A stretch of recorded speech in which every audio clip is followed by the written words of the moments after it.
3 minutes. That's all it took for the pride of the Royal Navy to become a tomb. In the frigid waters of the Denmark Strait, somewhere between Iceland and Greenland, the HMS Hood, the largest warship in the world, the symbol of British naval supremacy, exploded with such violence that the shockwave could be felt miles away. One moment, 1,418 men were at their stations, firing salvos at an enemy they'd chased across the North Atlantic. The next, the ship simply ceased to exist. A single German shell pierced the Hood's deck armor and detonated inside the aft magazine. The explosion tore the massive vessel in half between the mainmast and the funnel. Steel plates weighing tons were thrown into the air like paper. The bow section rose briefly, nearly vertical, before sliding beneath the black water. The entire sequence, from impact to disappearance, took less time than it takes to brew a cup of tea. Of the 1,418 souls aboard, only 3 survived.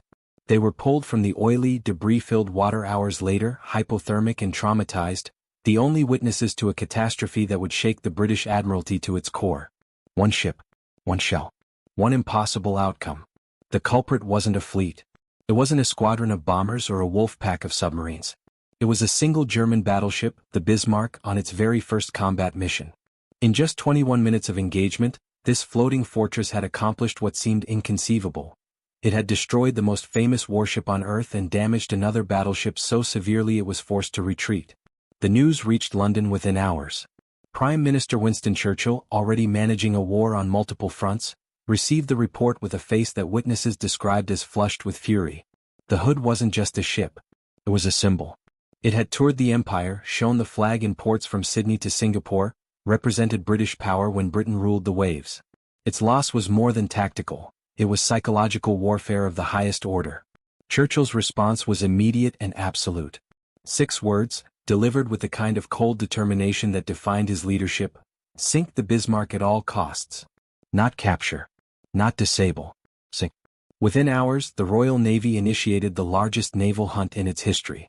Every available vessel within 1,000 miles received new orders. Battleships abandoned convoy escorts and changed course. Aircraft carriers steamed at maximum speed toward intercept coordinates. Cruisers formed search patterns across hundreds of square miles of ocean. Destroyers raced to join the growing armada. 6 battleships, 2 aircraft carriers, 13 cruisers, 21 destroyers, all converging on a single target. The Bismarck was now the most hunted vessel on the planet. 50,000 tons of German engineering, armed with 8 15-inch guns that could strike targets beyond the range of any British ship, protected by armor plating that made it virtually unsinkable, equipped with radar technology that detected aircraft before they were visible. And it was racing toward the safety of occupied France with the entire might of the Royal Navy closing in from every direction. But the Bismarck had a problem. A small wound that would prove fatal. During the battle that killed the Hood, 3 British shells had found their mark. One had punctured the German battleship's hull below the waterline. Fuel oil was leaking into the Atlantic, leaving a dark stain on the surface. A trail that stretched for miles behind the ship, a breadcrumb path leading straight to its position. The hunter had become the hunted. The predator had become prey. And the chase that followed would become one of the most dramatic manhunts in naval warfare. A multi-day pursuit across 1,000 miles of hostile ocean, involving dozens of ships, hundreds of aircraft, and thousands of men, all focused on a single objective. Find the Bismarck. Corner the Bismarck. Destroy the Bismarck. No matter the cost.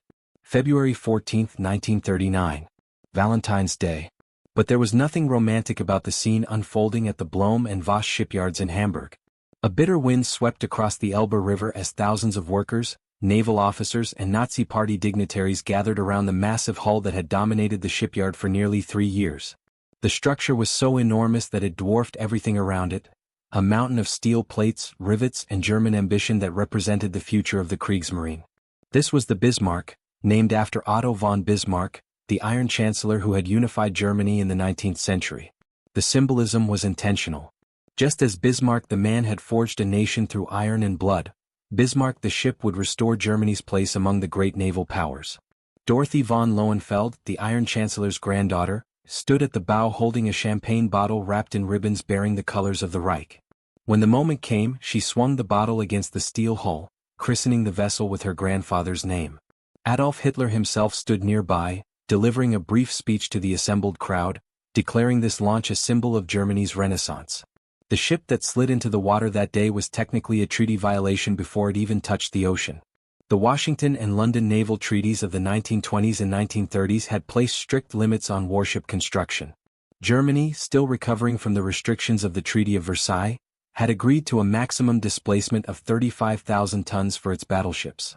The Bismarck, when presented to international observers, was claimed to meet this limit. It was a lie. Once fully loaded with fuel, ammunition, supplies and crew, the Bismarck displaced over 50,000 tons, nearly 50% beyond the agreed limit. This wasn't a minor accounting error. It was deliberate deception on a massive scale, and it gave the Bismarck capabilities that no treaty-compliant battleship could match. The dimensions told the story.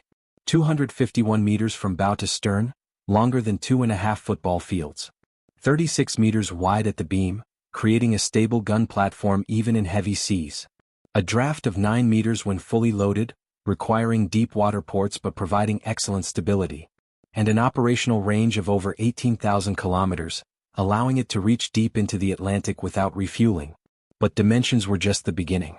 The Bismarck's true power lay in its armament and protection. 8 15-inch guns arranged in 4 twin turrets, 2 forward, 2 aft. Each gun could fire an armor-piercing shell weighing over 800 kilograms to a distance of more than 35 kilometers. The guns could be reloaded and fired every 23 seconds, creating a rhythm of destruction that could overwhelm any opponent. These weren't just weapons. They were instruments of naval supremacy, capable of engaging enemies beyond their ability to effectively return fire. 12 secondary guns of 5.9-inch caliber provided medium-range firepower against cruisers and destroyers. 16 4.1-inch guns and dozens of smaller anti-aircraft weapons created a defensive umbrella against aerial attack. The Bismarck could fight on multiple levels simultaneously: long-range duels with battleships, medium-range engagements with cruisers, and close-range defense against torpedo bombers. The armor protection was equally impressive.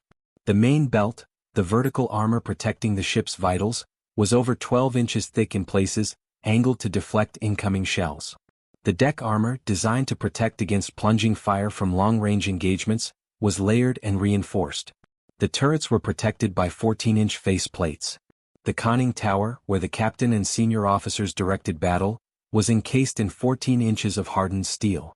Perhaps most innovative was the internal compartmentalization. The hull was divided into dozens of separate watertight sections. Even if multiple compartments were breached and flooded, the ship could theoretically remain afloat and operational. This design philosophy made the Bismarck incredibly difficult to sink.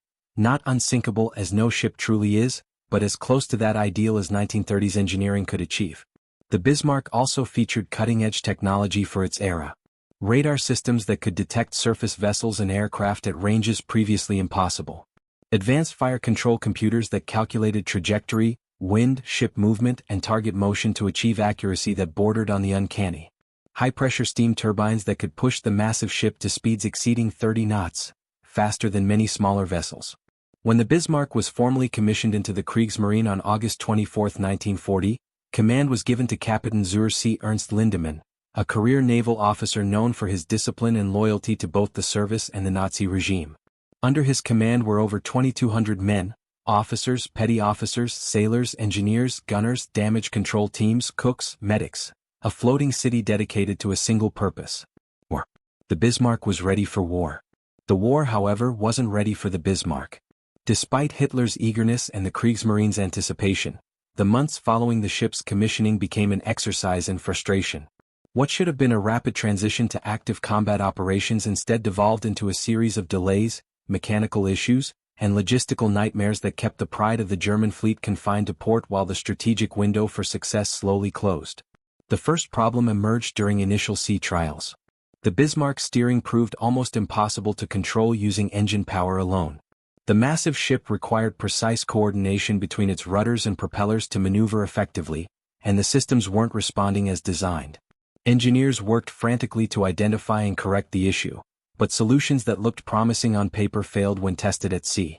Weeks turned into months while technicians adjusted, recalibrated, and redesigned critical steering components. Then came the accidents. A collision in the Kiel Canal damaged the ship's hull plating, requiring drydock repairs that consumed additional weeks. The narrow waterways that connected German naval bases became bottlenecks as traffic backed up and winter weather worsened. By December 1940, ice began forming in the Baltic, making navigation hazardous and forcing delays until conditions improved. The docks themselves became obstacles. Every major German naval facility was working at maximum capacity, servicing vessels damaged in combat operations, retrofitting older ships, and preparing new construction for launch. The Bismarck, despite its importance, had to wait its turn in a queue that seemed to grow longer each week. Berthing space was limited. Drydock availability was scarce. Supply chains were stretched thin by competing demands across all branches of the military. Captain Lindemann paced the decks, watching his crew conduct endless drills and training exercises while the ship remained tethered to German soil. Morale began to suffer. Sailors who had joined with visions of glory at sea instead found themselves performing maintenance routines and standing watches in port. The psychological toll of inactivity weighed heavily on a crew trained for combat but given no opportunity to prove themselves. Meanwhile, the strategic situation in the Atlantic deteriorated rapidly. The Scharnhorst and Gneisenau, two battle cruisers that had conducted successful commerce raiding operations earlier in the war, were both damaged and trapped in the French port of Brest, unable to break out or even conduct repairs effectively due to constant British air raids. The Kriegsmarine's surface fleet was being systematically neutralized through attrition and containment. Worse still, the Tirpitz, Bismarck's sister ship and the only vessel that could match its capabilities, remained incomplete at the Wilhelmshaven shipyard. Original plans had called for both ships to operate together, creating a force powerful enough to challenge British capital ships directly. Instead, the Bismarck would sail alone, without the backup that might have made all the difference. The window for successful Atlantic operations was closing. British convoy defenses were improving. Radar technology was becoming more widespread. Air coverage was expanding. Intelligence networks were tightening. Every month of delay meant stronger opposition and reduced chances of success. By mid-spring 1941, Grand Admiral Erich Raeder faced an impossible choice: continue waiting for ideal conditions that might never materialize, or launch operations with whatever forces were available, accepting increased risk in exchange for action. The political pressure from Hitler's regime demanded results. The strategic situation demanded bold moves. The Kriegsmarine's reputation demanded proof that its expensive surface fleet could deliver meaningful impact. The decision was made. The Bismarck would sail. Ready or not. May 18, 1941. The skies over Gotenhafen were overcast, the Baltic Sea slate gray and restless. After months of delays, repairs, and mounting frustration, the Bismarck finally cast off its moorings and began moving slowly away from the dock. This wasn't a drill. This wasn't another sea trial. This was the beginning of Operation Rheinübung, Exercise Rhine, the mission that would either establish the Bismarck as the terror of the Atlantic or expose the limits of German naval power. The Bismarck wouldn't sail alone. Accompanying it was the heavy cruiser Prinz Eugen, a formidable vessel in its own right with 8-inch guns and a top speed that matched the battleship. 3 destroyers formed an escort screen, though everyone knew they lacked the range to follow once the formation reached the open Atlantic. This was the force, smaller than originally planned, lacking the backup that doctrine demanded, but the only force available. Overall command fell to Admiral Gunther Lütjens, a cautious officer who had expressed reservations about launching the operation without additional support. Lütjens understood naval warfare at the strategic level. He knew that Germany couldn't win a direct confrontation with the Royal Navy. The British simply had too many ships, too many bases, too much experience. The only viable strategy was commerce raiding, attacking convoys, sinking merchant vessels, disrupting supply lines, and avoiding battle with major warships whenever possible. The route had been carefully planned. The English Channel was immediately ruled out: too narrow, too heavily patrolled, too dangerous. Instead, the formation would sail north along the Norwegian coast, using neutral waters and bad weather as cover. The Germans would then attempt to break through the Denmark Strait, the narrow passage between Iceland and Greenland. This represented one of the few gaps in British naval and air coverage where a fast-moving force might slip through undetected. Once into the open Atlantic, the Bismarck would rendezvous with prepositioned supply ships, tankers and cargo vessels stationed at secret locations to provide fuel, ammunition, and provisions. From there, the Atlantic convoy routes would be open for attack. Merchant ships traveling alone or in weakly defended groups would be hunted and destroyed. The economic damage could be devastating. And when British warships finally converged to stop the rampage, the Bismarck would simply run, faster than they could chase, heading for the safety of French ports where the Scharnhorst and Gneisenau waited for repairs. It was a sound plan on paper. But plans rarely survive first contact with reality. On May 20th, as the German formation passed through the Kattegat, the strait between Denmark and Sweden, they were spotted. The Swedish cruiser Gotland, conducting routine patrol duties, observed the unmistakable silhouettes of major warships heading north. The Gotland's captain filed a report with Swedish naval headquarters. Sweden was officially neutral, but intelligence had a way of traveling across borders during wartime. The sighting report reached London within hours. The Royal Navy's intelligence services had been tracking German naval movements for months, piecing together clues from radio intercepts, agent reports, and reconnaissance flights. The confirmation that Bismarck had left port triggered immediate alerts throughout the British command structure. Aboard the Bismarck, radio operators intercepted the Swedish transmission. Admiral Lütjens was immediately informed. He faced a critical decision: maintain radio silence and hope the British hadn't received the information, or continue using communications as planned. Inexplicably, Lütjens chose not to impose absolute radio silence. Messages continued flowing between the Bismarck and German Naval Command, each transmission potentially revealing their position to British listening stations. The next blow came on May 21st. Flight Lieutenant Michael Suckling, flying a high-altitude reconnaissance mission in his Spitfire, spotted the German formation near Bergen, Norway. At 8,000 meters altitude, well above the range of anti-aircraft fire, Suckling circled and photographed both the Bismarck and Prinz Eugen. The images were clear, the identification unmistakable. Admiral John Tovey, commanding the British Home Fleet from Scapa Flow, received the reconnaissance photographs and immediately began mobilizing every available vessel. The battlecruiser HMS Hood, the largest warship in the Royal Navy, was ordered to intercept, along with the new battleship HMS Prince of Wales and a screen of destroyers. Other forces began moving into blocking positions across potential German routes. That same evening, while the German squadron refueled in Norwegian waters, a critical mistake was made. The Prinz Eugen topped off its fuel tanks from the tanker Volline. The Bismarck, already carrying a substantial fuel load, did not. Whether this was overconfidence, poor coordination, or simple miscalculation, the decision would soon prove catastrophic. The Bismarck was heading into a multi-day chase without maximum fuel reserves, a gamble that assumed everything would go according to plan. Nothing would go according to plan. May 22, 1941. The three German destroyers that had escorted the Bismarck and Prinz Eugen since leaving Gotenhafen turned back toward Norway. They simply didn't have the fuel capacity to continue into the Atlantic. From this point forward, the battleship and cruiser would face whatever came alone. Admiral Lütjens watched the destroyers disappear into the morning mist and turned his attention northward. The weather was deteriorating rapidly, exactly what he wanted. Heavy clouds, thick fog, rough seas, all of it reduced visibility and made aerial reconnaissance nearly impossible. British patrol aircraft would be grounded or flying blind. Radar could only reach so far. In theory, the Bismarck could slip through the Denmark Strait undetected, emerging into the open Atlantic before the Royal Navy could establish an effective blockade. The strait itself was a treacherous passage even in good conditions. Barely 200 miles wide at its narrowest point, squeezed between the volcanic cliffs of Iceland to the east and the glacier-covered mountains of Greenland to the west. Pack ice extended from the Greenland coast, reducing the navigable channel to less than half the total width. Icebergs, some the size of city blocks, drifted through the dark water, appearing suddenly from the fog like frozen ghosts. The Bismarck's engines thrummed at 27 knots as the formation pressed deeper into the strait. Lookouts strained their eyes scanning the gray horizon. Anti-aircraft crews stood at their stations, fingers numb from cold, watching the empty sky. The temperature dropped steadily. Ice began forming on exposed metal surfaces. Waves crashed over the bow, sending spray that froze before it hit the deck. May 23, late afternoon. The radar operators in the Bismarck's control room detected a contact, a ship, roughly 40,000 meters distant. Within minutes, visual confirmation came from the lookouts.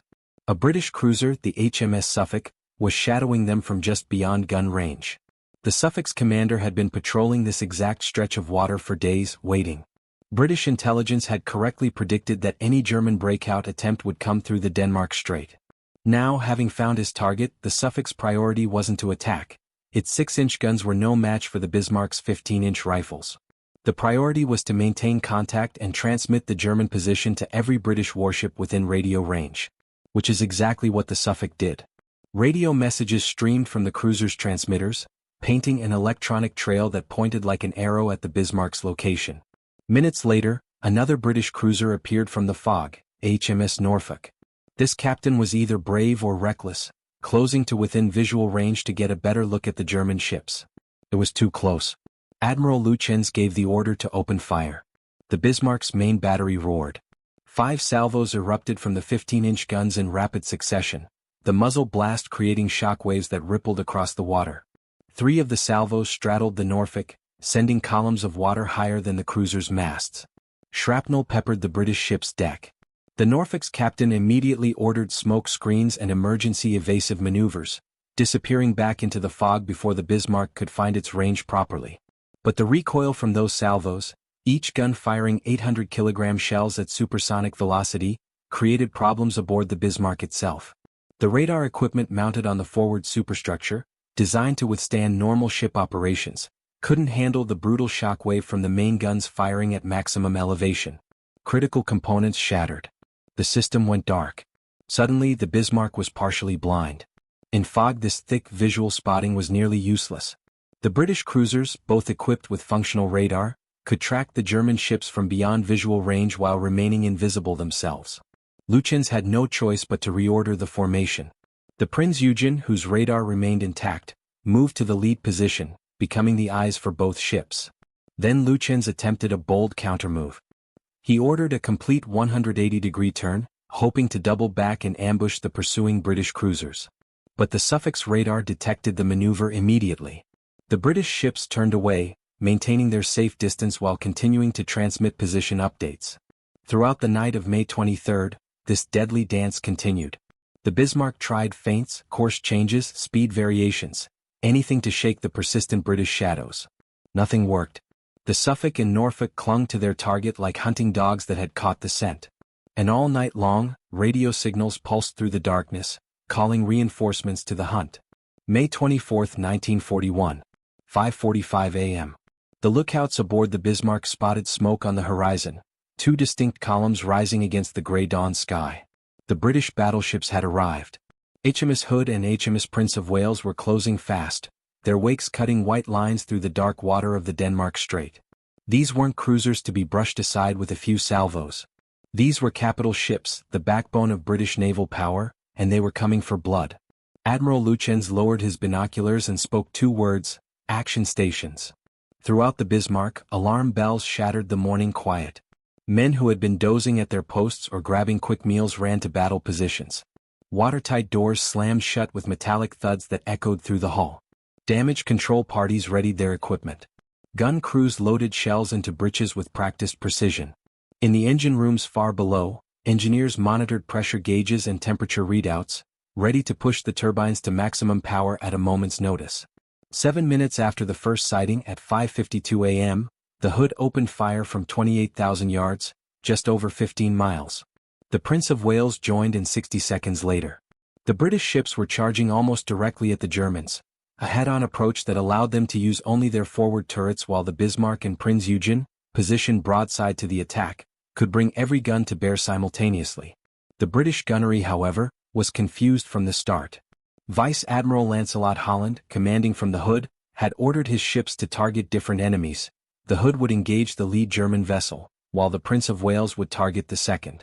But in the fog and poor visibility, the Hood's gunners mistook the Prinz Eugen for the Bismarck. Both ships had similar silhouettes at this range, and the Prinz Eugen's position at the front of the German formation created fatal confusion. The Hood's first salvos splashed harmlessly into the sea, falling short of the Prinz Eugen while the Bismarck remained untouched. The Germans had no such confusion. Admiral Lütjens and Captain Lindemann could clearly identify both British ships. Fire control solutions were calculated and fed to the gun crews. At 5:55 a.m., the Bismarck and Prinz Eugen returned fire. The tactical situation favored the Germans completely. The British ships, approaching bow on, could only fire their forward guns, 6 15-inch rifles from the Hood, 5 14-inch guns from the Prince of Wales, whose 10th gun had malfunctioned. The Germans, positioned perpendicular to the British approach, could use all their main battery turrets, 8 15-inch guns from the Bismarck, 8 8-inch guns from the Prinz Eugen. It was 18 German barrels against 11 British barrels, and the Germans were firing from a stable, advantageous position. The first hit came from the Prinz Eugen. An 8-inch shell struck the hood amidships, penetrating the deck and starting a fire among the ready ammunition stored for the anti-aircraft guns. Flames erupted, sending black smoke billowing across the British flagship's superstructure. Damage control teams rushed toward the blaze, but the fire was spreading faster than they could contain it. Admiral Holland recognized the disadvantage. His ships were taking hits while struggling to score their own. He ordered a turn to port, a maneuver that would bring the hood's rear turrets into action and present a full broadside to the enemy. More guns, better firing angles, a chance to even the odds. The turn began at 5:59 a.m. The hood was shifting from a bow-on approach to a broadside position, exposing more of its hull to German fire but activating its full armament. For a few critical seconds, the massive battlecruiser was in transition, neither fully protected by its narrow profile nor fully armed with all turrets operational. That's when the Bismarck found its mark. One of the 15-inch armor-piercing shells, weighing 800 kilograms and traveling at supersonic speed, struck the hood's deck at a steep angle. The shell penetrated through the relatively thin deck armor, designed to resist horizontal fire but vulnerable to plunging shots. It continued downward through multiple compartments, through crew spaces and equipment rooms, penetrating deeper into the ship's vitals. Then it reached the aft magazine, the storage compartment holding tons of cordite propellant for the rear turrets. The explosion was instantaneous and catastrophic. The cordite detonated in a chain reaction that consumed the entire magazine in milliseconds. The blast tore through structural members, shattered bulkheads, and created a pressure wave that ripped the ship apart from the inside. The hood's hull broke between the mainmast and the rear funnel. The stern section, suddenly unsupported and weighted down by the heavy rear turrets, began sinking immediately. The bow section rose at a sharp angle, nearly vertical, the forward turrets pointing at the sky. For perhaps 10 seconds the broken bow hung there, water pouring into torn compartments, before it too slid beneath the surface. From first explosion to final disappearance, 3 minutes. Of the 1,418 men aboard, officers, sailors, gunners, cooks, medics, engineers, only 3 survived. 3 men, thrown clear by the initial blast, managed to reach the surface and cling to debris until they were rescued hours later. Everyone else went down with the ship, trapped in compartments that flooded in seconds, or killed instantly by the explosion, or pulled under by suction as the massive hull sank. The Prince of Wales, suddenly alone against 2 undamaged German warships, continued firing. Its gunners scored several hits on the Bismarck. One flooded a generator room, another penetrated the forward hull. But the Prince of Wales was outmatched and taking damage rapidly. When a German salvo struck its bridge, killing and wounding several officers, the ship's captain made the only sensible decision. At 6:13 a.m., the Prince of Wales turned away, laying smoke screens and retreating at maximum speed. The Battle of the Denmark Strait was over. 21 minutes from first shot to last. The Bismarck had fired 93 main battery shells. The hood, the pride of the Royal Navy, the symbol of British sea power, was gone.